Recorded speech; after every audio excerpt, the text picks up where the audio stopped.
직원 모두에게 국가가 정기적으로 일정액을 주는 기본소득제가 논의되고 있습니다. 생활고로 인한 자살 등 여러 가지 사회적 불안을 덜 수 있는 대안으로 주목받고 있습니다. 발달장애 자녀를 둔 부모들이 죄책감과 무력감 속에 살고 있습니다. 이들 부모들에게 적절한 심리치료가 이뤄져야 한다는 주장이 제기되고 있습니다. 검찰이 선거법을 위반한 혐의로 광주시 전현직 공무원 3명에 대해 구속영장을 청구했습니다. 호남권역 재활병원의 운영 실태를 짚어보는 연속 보도. 오늘은 다른 지역 재활병원들의 운영 사례를 확인해봤습니다. 여러분 안녕하십니까? 광주 MBC 뉴스데스크입니다. 어제 일가족 3명이 숨진 발달장애 가정의 비극 소식을 접한 시민들이 많이 안타까워하고 있습니다. 허술하기만 한 우리 사회의 안전망을 탓하면서 그동안 우리는 뭐 했냐는 자책이 섞인 탄식을 하고 있습니다. 무엇보다 부양가족들의 충격과 고통, 막막함을 달래줄 수 있는 장치 마련이 시급하다는 지적입니다. 집중 취재, 먼저 김인정 기자입니다.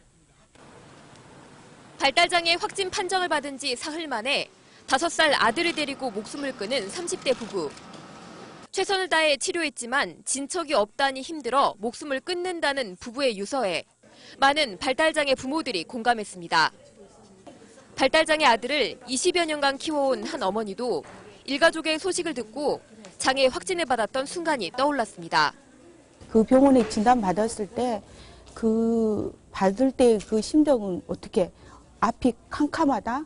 어떻게 아이를 키워야 되나? 그리고 또 왜 나만 이런 아이를 낳았을까 하는 절망감이 굉장히 컸었거든요. 발달장애 진단을 받은 부모들은 처음에는 충격을 받고 부인하다가 분노하게 되고 장애가 없어질 수 있다고 타협하다가 결국 낙담하며 우울증을 겪습니다. 우울증 척도 검사를 하면 거의 다 이제 중등도의 우울도 검사가 납니다. 그래서 이런 케이스 같은 경우는 우울증이라는 게 병명이지 않습니까? 장애가 나타나면 장애하는 장애인의 부모님들은 병에 걸려버립니다. 우울증. 더구나 가족들이 받은 심리적 충격과 우울증은 부양 과정에서 오히려 더 깊어집니다. 발달 장애인을 바라보는 차가운 사회적 시선에 상처 입고 부모에게만 모든 경제적 책임을 부담하게 하는 사회 제도에 절망합니다. 정부 지원을 제외하면 발달장애 자녀 치료에 드는 부담액은 가정당 한 해 평균 2천만 원꼴로 4인 가구 최저 생계비에 가깝습니다. 제가 수술하다 보니까는 이제 돈 문제 같은 게 많이 이제 기간을 많이 쫓아다니다 보니까는 여러 가지가 힘들고 그리고 이제 다른 사회 활동이 하기가 조금 힘들죠. 이제. 혹시 우리 사회가 장애인에게 좀 더 열린 시선을 가지고 있었다면, 혹시 우리 사회가 장애 자녀 부양을 조금 더 책임져줬다면, 아직 발달장애와 제대로 싸워보지도 못했던 젊은 부부와 어린 아이의 죽음을 막을 수 있지 않았을까요? MBC 뉴스 김인정입니다. 네, 사회 안전망 문제를 좀 더 짚어보겠습니다. 만약에 국가가 아무 조건 없이 일정액을 매달 지급한다면 생활고나 복지 문제 때문에 자살하는 이들이 좀 줄어들까요? 기본소득제라 불리는 제도인데 요새 논의가 활발해지고 있습니다. 계속해서 윤근수 기자입니다. 국민 모두에게 묻지도 따지지도 않고 국가가 매달 30만 원을 준다면 어떨까요? 저는 해주면 좋다고 봐요. 문제는 재원이잖아요. 근데 그 충당을 어떻게 해야 되는지. 실현 불가능한 상상처럼 들리지만 매달 일정한 금액을 기본소득으로 주자는 논의가 활발하게 진행되고 있습니다. 지난달엔 기본소득제 도입을 목표로 공동행동이 발족해 본격적인 활동을 시작했고 광주에서도 조직화 움직임이 시작됐습니다. 올해는 기본소득이라는 의제를 지역사회에 널리 의제화하는 데 좀 집중을 하려고 합니다. 기본소득제는 소득이나 재산에 상관없이 모든 국민에게 일정액을 지급하자는 겁니다. 그렇게 되면 소득이 재분배되는 효과가 있고 고용 없는 성장 시대에 일자리 불안이나 노후 불안 등 사회적 불안도 줄어들 거라는 주장입니다. 기본소득이 결국은 불안정 노동 시대 또는 일자리가 없는 시대의 대안이 될 수밖에 없는 이유고요. 막대한 예산이 수반되지만 조세 개혁을 통해서 재원을 확보할 수 있다고 주장합니다. 이제는 보편적으로 시행되고 있는 무상급식이나 시행을 앞두고 있는 기초연금제를 생각하면 아주 현실성이 없는 이야기는 아닙니다. 상상을 당장의 현실로 만들기엔 국민적 공감대 형성이나 제도적 검토 등 아직은 준비가 부족하지만 출구 없는 불안과 불평등이 심화되는 상황을 감안하면 깊은 논의가 필요해 보입니다. MBC 뉴스 윤문수입니다. 푸릇푸릇한 야채가 식탁에 오르는 이맘때는 채소값이 오르는 시기인데요. 올해는 작황이 좋아서인지 채소값이 폭락하고 있습니다. 반면 야채와 찰떡궁합인 돼지고기 값은 가파르게 오르고 있습니다. 이재원 기자입니다. 갖가지 농산물이 가득 쌓여있는 광주의 한 도매시장. 봄철을 맞아 채소 가격이 상승할 것으로 기대했던 상인들의 얼굴이 밝지만은 않습니다. 올해는 어째서 경기도 힘들어서인가 안 오르대요, 물가가요. 좋을 것 같으면서도 오를 것 같으면서도 다시 또 하루 올랐다면 다시 또 그 다음날 또 다시 내려가더라고요, 물가가 보니까요. 실제로 얼갈이와 시금치 등 봄철 식탁에 많이 오르는 엽채류를 중심으로 가격이 지난해보다 70% 가까이 하락했습니다. 또 고구마와 감자 등도 큰 폭으로 가격이 떨어졌습니다. 지난 겨울 이상 고온으로 작황이 좋았던 데다 기대만큼 소비도 늘지 않고 있기 때문입니다. 소비되는 양은 정해졌는데 날씨가 좋아가지고 작황이 좋아지면서 이제 공급이 많이 늘어나기 때문에 반면에 돼지고기의 가격은 공급이 줄면서 가파르게 상승하고 있습니다. 한 달 전 100g당 1,600원 수준이던 삼겹살은 2,020원으로 20% 넘게 상승했고 지난해와 비교해도 500원 이상 올랐습니다.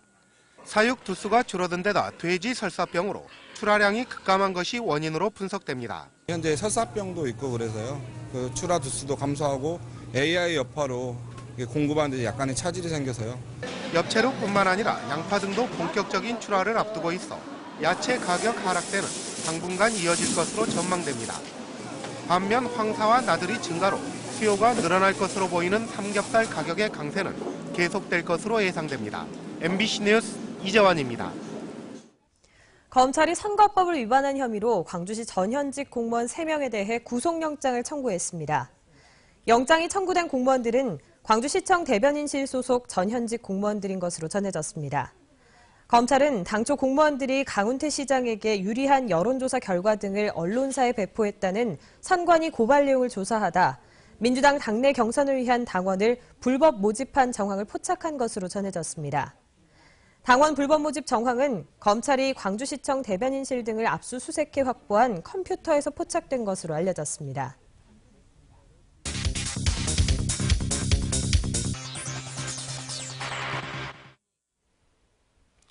문을 연 지 1년 넘게 반쪽짜리로 파행 운영 중인 호남권역 재활병원 문제를 보도해드리고 있는데 다른 지역 재활병원들은 어떨까 싶어 봤더니 딴판이었습니다.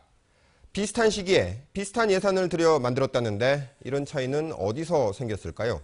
현장 속으로 송정근 기자가 취재했습니다. 2012년 12월 문을 연 대전 충청권역 재활병원. 호남권역 재활병원과 비슷한 시기에 문을 연 이 병원은 짓는 데 든 예산은 30억 원이 더 적지만 환자들은 오히려 넘쳐납니다. 장애인들의 재활을 돕는 시설이 다양하기 때문입니다. 최첨단 장비들은 환자들 사이에서 인기가 많습니다. 대전 충청권 재활병원에는 팔이 마비된 환자들이 게임을 통해 신경과 근력 운동을 할 수 있는 로봇 치료기가 마련돼 있어 환자들의 효과적인 재활 활동을 돕고 있습니다. 인지 기능도 있고 상지의 기능 향상 멀리 이렇게 뻗어서 그리고 손가락도 이렇게 사용하실 수 있도록. 장애인 수중치료 시설만 비교해도 차이가 드러납니다. 장애인들이 경사로를 따라 한참을 가야 하고 또 혼자서 물에 들어가야 해 이용자가 적은 호남권 병원의 수치료실과 달리 대전권 병원의 수치료실은 멀리 수도권에서 치료를 위해 올 정도로 인기가 많습니다. 네, 외래로 일주일에 딱 한 번. 네네. 2번 받고 싶은데 안 돼서 티오가 안 나서 딱 한 번씩만 나요. 충남대병원이 위탁을 맡고 있는 이 병원도 적자를 보기는 마찬가지. 호남권 재활병원이 지난해 12억 원의 적자를 봤는데 이 병원은 40억 원의 적자를 냈습니다. 차이는 운영진이 공공의료를 바라보는 시각입니다. 재투자는 아마 앞으로도 저희 병원이 계속 해야 됩니다. 사실 그런데 이제 재투자를 하기 위해서는 초기에 투자한 자금의 한 일부분 정도가 계속 지원이 되거나 자체적으로 수익이 발생해서 재투자를 해야 되는 게 당연하고요. 정부가 장애인 재활을 위해 각 곤역별로 세운 재활병원은 전국에 모두 6개. 모두 비슷한 시기에 비슷한 예산을 들여 세웠지만 파행 운영되고 있는 곳은 호남권역 재활병원이 유일합니다. 입지 조건이 좀 외래 환자 오기를 상당히 먼 거리기 때문에. 예, 그리고 저거 가지고 택시 말고 수단이 없더라고요. 광주역에서 가지고 하니까요. 찾아보니까 저도. 네. 호남권역 재활병원이 환자들로부터 왜 외면을 받는 것인지, 있는 시설을 놀리지 않고 운영을 할 수 있는 방안은 없는지, 지금이라도 대책을 마련하지 않는다면 애물단지로 전락할 수밖에 없습니다. MBC 뉴스 송정근입니다. 우리 주변의 일상을 영상으로 이야기하는 카메라 리포트 시간입니다. 오늘은 전통시장 상점들이 물건을 인도에 쌓아둬서 다니기 힘든 문제를 생각해 보겠습니다. 대형마트에 뒤지는 전통시장의 경쟁력은 이런 데서부터 생기는 게 아닐까 싶습니다. 전윤철 카메라 기자가 취재했습니다.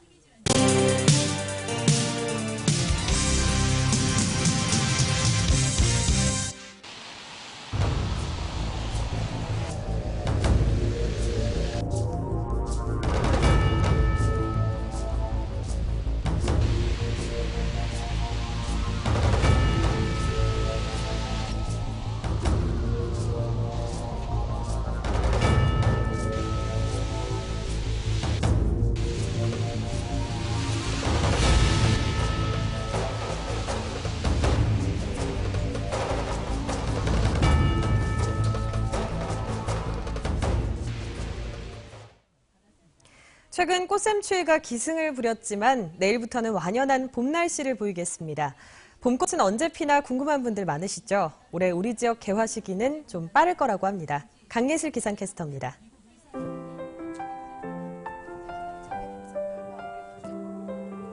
양지 바른 동네 담벼락과 천변길에는 봄꽃들이 꽃망울을 터뜨리고 있습니다. 봄을 맞이하는 꽃을 의미해 영춘화라 불리기도 하는 풍년화. 가지가지에 피어난 노란 꽃다발은 봄이 성큼 다가왔음을 느끼게 합니다. 기상청에 따르면 올해 광주 전남 지역의 개나리와 진달래의 개화 시기는 평년보다 최대 3일 정도 빠를 것으로 예상됩니다. 2월의 기온이 4.3도로 평년보다 높았고 이번 달도 평년과 비슷할 것으로 전망되기 때문입니다. 개나리는 다음 주 수요일인 19일, 완도를 시작으로 광주에는 20일 개화할 것으로 보입니다. 진달래의 개화 시기는 완도 19일, 광주 26일로 예상됩니다. 다만 3월 기온의 영향을 많이 받는 벚꽃의 경우는 평년과 비슷한 시기인 4월 2일로 점쳐지고 있습니다. 개나리는 3월 27일, 진달래는 4월 2일, 벚꽃은 4월 9일 절정에 이를 것으로 전망하고 있습니다. 이번 주 주말은 맑은 가운데 포근한 봄 날씨가 예상됩니다. 내일 광주의 아침 최저기온은 0도로 조금 쌀쌀하겠지만 낮 최고 기온은 14도까지 올라 완연한 봄 기온을 만끽하실 수 있겠습니다. 휴일인 모레도 아침 6도, 낮 17도로 예년 기온을 웃돌며 봄나들이 가시기에도 좋겠습니다. 다음 주에도 큰 추위는 없을 것으로 전망됩니다. MBC 뉴스 강예슬입니다. 조선대 법인 2기 이사회가 구성됐지만 이사장 자리를 놓고 시작부터 파행을 겪고 있습니다. 조선대 2기 이사회는 오늘 회의를 열어 지난달 첫 회의에서 무산된 이사장 선임 안건을 처리할 예정이었지만 이번에도 이사장을 뽑지 못했습니다. 이사 8명이 참석한 오늘 회의에는 대학 측이 추천한 이사와 옛 경영진이 추천한 이사가 이사장 후보로 나섰지만 아무도 과반수를 얻지 못한 것으로 전해졌습니다.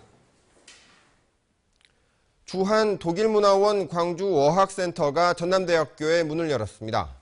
전남대와 주한 독일문화원은 오늘 전남대학교 옛 박물관 자리에 광주어학센터 개원식을 갖고 운영을 시작했습니다. 독일문화원 광주어학센터는 전남대 구성원과 지역민을 대상으로 독일어 강좌를 진행하고 독일 관련 문화 행사와 출판물, 디지털 자료 열람 등 다양한 서비스를 제공할 예정입니다.